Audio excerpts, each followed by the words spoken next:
Nayi-ke lenye into lebalekile bumqoka bekuthi mawuthandaza uthandaze loud, uthandaze uvakale.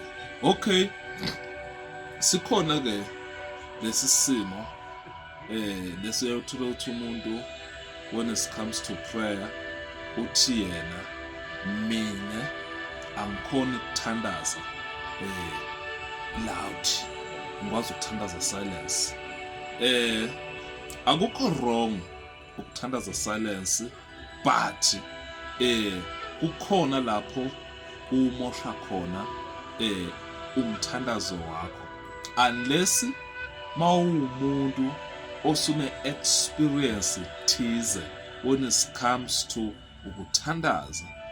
What I always emphasize each and every time is when you are praying, pray out loud.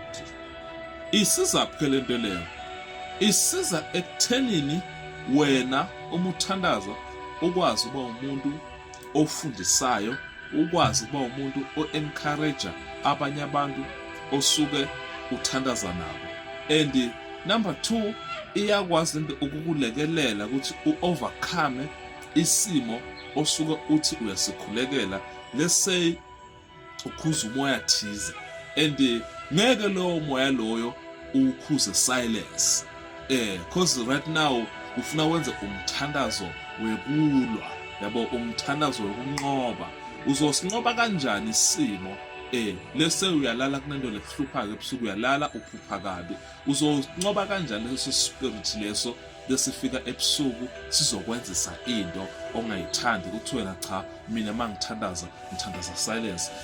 Angeke ukhona ukusinqoba leso simo leso. Number 3, ukuthandaza loud ucoordinator ifocus, ukuthi right now you are in the presence of prayer. So kubalekile each and every time mawumuntu uthandaze loud, thandaze loud.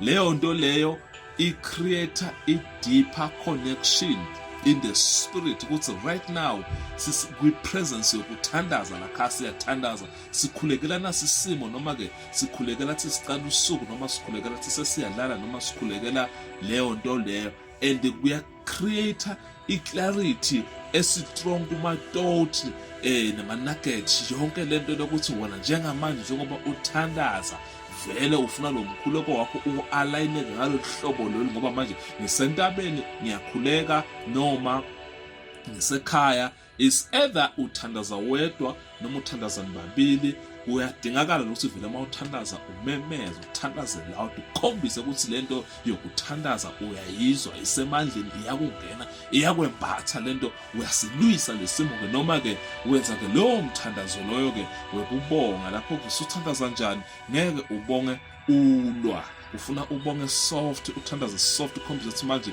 njengoba wenza lolu hlobo lomthandazo ukhombise kuyibonga lento losuke uyibonga. So okay, njengamanje uyabonga ukuthi umdali ukwenzele naku and uyaphila, ukunenge ngabe ukubonga ke noma khona into lenhle lefikile wayibona empilweni yakho obosolo kade lento lena uyikhulekela. Lapho usuthandaza soft, ngizobuya ke ngikhulume ke nezinhlobo zomthandazo ukuthi mangabe isimo sikanje uthandaza kanjani, akekho ke umuntu ongenayo i-energy ke noma ke i-power yokuthi angakhulekela isimo. Kuba ukuthi uyazethemba, noma ke ungakwazi ke ukuthi ke uthi wena njengamanje uyathandaza ukhulekela leso simo leso. Kodwa nje ekugcineni kosuku there is power when you are praying louder. Kukhona nemimoya nama-spirit akuzwa ukuthi right now wena awudlali, userious, uwenza lolu hlobo lelo lalowo mthandazo. Kunemandla ke kakhulu uthandaza lawo.